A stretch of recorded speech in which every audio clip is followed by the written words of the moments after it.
তোর এই অবস্থা কে করেছে? ওঠ, আমার সাথে কথা বল। তুই কোনো বিষাক্ত সাপ ছিলি না, শুধু শুধু তোকে ওরা মেরেছে, আমার কোল খালি করেছে। আমি কাউকে ছাড়বো না। মা মিতা, কোথায় গেলি? একটা খুশির খবর আছে। আমাদের মাঠে সোনার ফসলে ভরে গেছে। এবার অনেক টাকা ধান বিক্রি করব।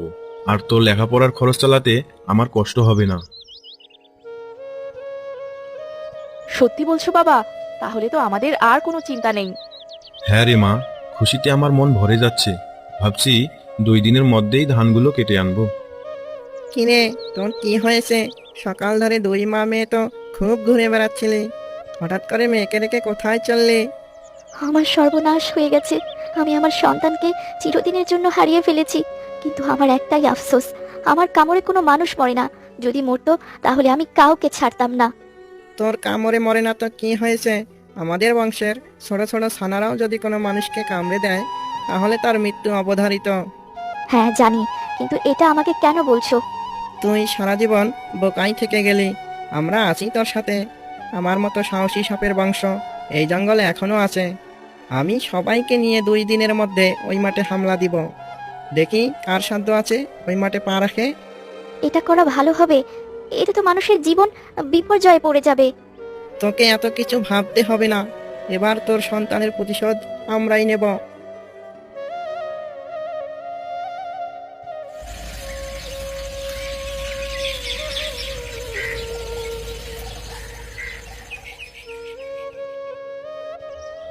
মা মিতা, দেখ মাঠ থেকে কত ধান কেটে এনেছি।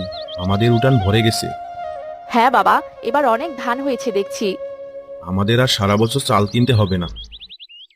কি গো মফিজ ভাই, এবছর তো তোমার অনেক ধান হয়েছে, আমার কাছে কয়েকটা ধান বিক্রি করে দাও।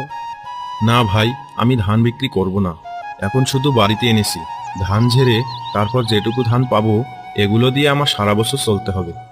ভাই, আপনার মেয়ে লেখাপড়া শিখে কি আর এমন হতে পারবে? শুধু শুধু টাকা নষ্ট। না না, আমি আমার মেয়ের জন্যই এত পরিশ্রম করি। নিজের মেয়ের জন্য তোর বড্ড বেশি চিন্তা, তাই না? অথচ আমার মেয়েকে মেরে ফেললি। চল, ওর ধানের ভিতরে আমরা গিয়ে বাসা বাঁধি। দেখি ও ওই ধানগুলো কিভাবে পরিষ্কার করে, ওর মেয়ের আশা কিভাবে পূরণ করে। আমরা তার ঘরে ঢুকে লোকজন নিয়ে আমাদের মেরে ফেলবে। সুযোগ বুঝেই আমাদের কামড়াতে হবে।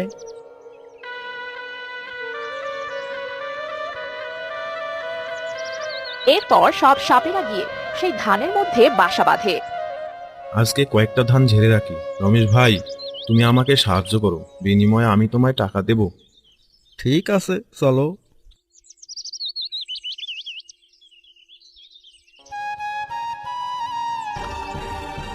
ওরে বাবা রে বাবা! রমেশ ভাই, আমার সোনার ফসলের মধ্যে এতগুলো সাপ এলো কোথা থেকে? ওই দিন তো আমি একটা সাপকে মেরেই ফেলেছি। জানি না ভাই, এমনটা তো আমি এর আগে কখনোই দেখিনি। আমার মনে হয় একটা সাপকে মারার পর সব সাপেরা রেগে গিয়ে প্রতিশোধ নিচ্ছে। তাহলে এখন উপায়? এতগুলো ধান আমি কিভাবে উদ্ধার করব ওই বিষাক্ত সাপেদের হাত থেকে? আমি জানি না, আমি আর কাজ করব না। নিজে বাঁচি আগে, তারপর টাকা। আর যদি এই সাপ একে একে গ্রামে ছড়িয়ে পড়ে, মানুষের ক্ষতি করে।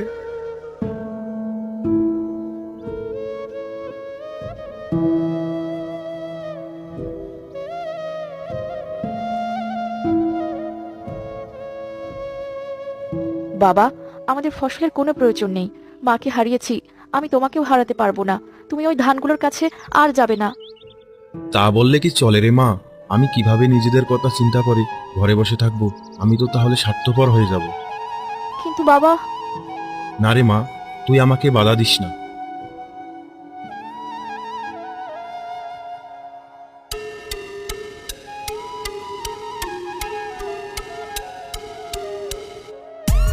এই সাপেরা তো ধানের সাথেই পেঁচিয়ে আছে। আমাদের কত ক্ষমতা দেখেছিস? কালকে অন্য লোকটি ভয়ে পালিয়ে গেল, আজকে এ আবার এসেছে